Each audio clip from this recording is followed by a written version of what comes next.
అందరికీ నమస్కారం. అయోధ్యకాండ.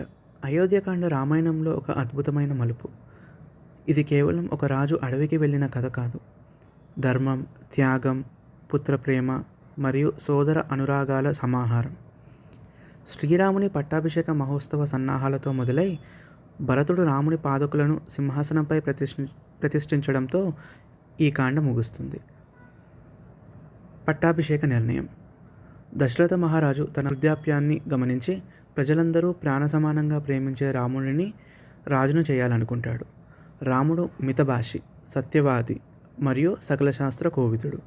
వశిష్ఠాది మహర్షులు, సామంతరాజులు మరియు ప్రజల సమక్షంలో దశరథుడు తన నిర్ణయాన్ని ప్రకటిస్తాడు. అందరూ ఏకగ్రీవంగా అంగీకరిస్తారు. మరుసటి రోజే పట్టాభిషేకం అని ముహూర్తం నిర్ణయించబడుతుంది. మందర విషం, కైకేయి కోపం. అయోధ్య అంతా సంబరాలు చేసుకుంటుంటే కైకేయి దాసి అయిన మందర మాత్రం అసూయతో రగిలిపోతుంది.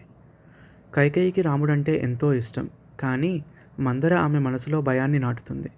రాముడు రాజు అయితే నీ పాపం పోతుంది, భరతుడు బానిస అవుతాడు అని నమ్మిస్తుంది. కైకేయి నగలు విసిరేసి కోపగృహంలో చేరుతుంది. దశరథుడు వచ్చి బ్రతిమాలగా పూర్వం దేవాసుర యుద్ధంలో ఆయన ఇచ్చిన 2 వరాలను ఇప్పుడు కోరుకుంటుంది. అందులో మొదటిది భరతుడికి పట్టాభిషేకం, రెండవది రాముడికి 14 ఏళ్ల అరణ్యవాసం. ఈ మాట వినగానే దశరథుడు మూర్ఛిల్లుతాడు. కైకేయి స్వయంగా రాముడిని పిలిపించి విషయం చెబుతుంది. పట్టాభిషేకం ఆగిపోయిందని కానీ, అడవికి వెళ్ళాలని కానీ రాముడు ఏమాత్రం భయపడడు. తండ్రి మాట నిలబెట్టడం నా భాగ్యం అని చిరునవ్వుతో అంగీకరిస్తాడు. కౌసల్య కన్నీరు మున్నీరవుతుంది. లక్ష్మణుడు ఆగ్రహంతో రగిలిపోతాడు. కానీ రాముడు వారిని శాంతింపజేసి ధర్మం అంటే ఏమిటో వివరిస్తాడు. సీతారామ లక్ష్మణుల నిష్క్రమణ. రాముడు సీతమ్మను అయోధ్యలోనే ఉండమంటాడు. కానీ సీత, రాముడు లేని అయోధ్య నాకు అడవితో సమానం, మీ అడుగుజాడల్లోనే నడవడమే నాకు ధర్మం అని బయలుదేరుతుంది. లక్ష్మణుడు తన అన్నకు సేవ చేయడమే పరమావధిగా భావించి తోడవుతాడు. దశరథ మహారాజు అంతిమ శ్వాస. పుత్రవియోగాన్ని తట్టుకోలేక దశరథుడు తన గతాన్ని గుర్తు చేసుకుంటాడు.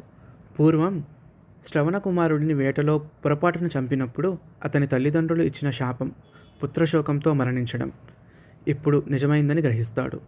రామా రామా అంటూ ప్రాణాలు వదులుతాడు. భరతుడి ఆవేదన. మేనమామ ఇంటి నుండి వచ్చిన భరతుడికి విషయం తెలిసి విస్తుపోతాడు. తల్లిని చీత్కరిస్తాడు. రాజ్యాన్ని స్వీకరించడానికి నిరాకరించి అన్నను తిరిగి తెచ్చుకోవడానికి సైన్యంతో చిత్రకూటం వెళ్తాడు. భరతుడు రాముడి పాదాలపై పడి వేడుకుంటాడు. కానీ రాముడు నాన్నగారికి ఇచ్చిన మాట ముఖ్యం అని సున్నితంగా తిరస్కరిస్తాడు. పాదుకా పట్టాభిషేకం. చివరకు భరతుడు రాముడి పాదకులను అడుగుతాడు. ఈ పాదకులే ఇకపై రాజు. నేను నందిగ్రామంలో ఉండి నీ ప్రతినిధిగా సేవ చేస్తాను. 14 ఏళ్ళు మూసిన మరుక్షణమే నువ్వు రాకపోతే ప్రాణత్యాగం చేస్తాను అని భరతుడు ప్రతిజ్ఞ చేస్తాడు.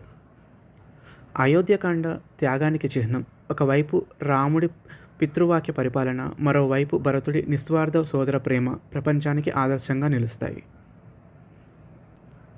ఇంతటితో అయోధ్యకాండ సమాప్తం. జై శ్రీరామ్. తప్పులేమన్నా ఉంటే మన్నించండి. నమస్కారం.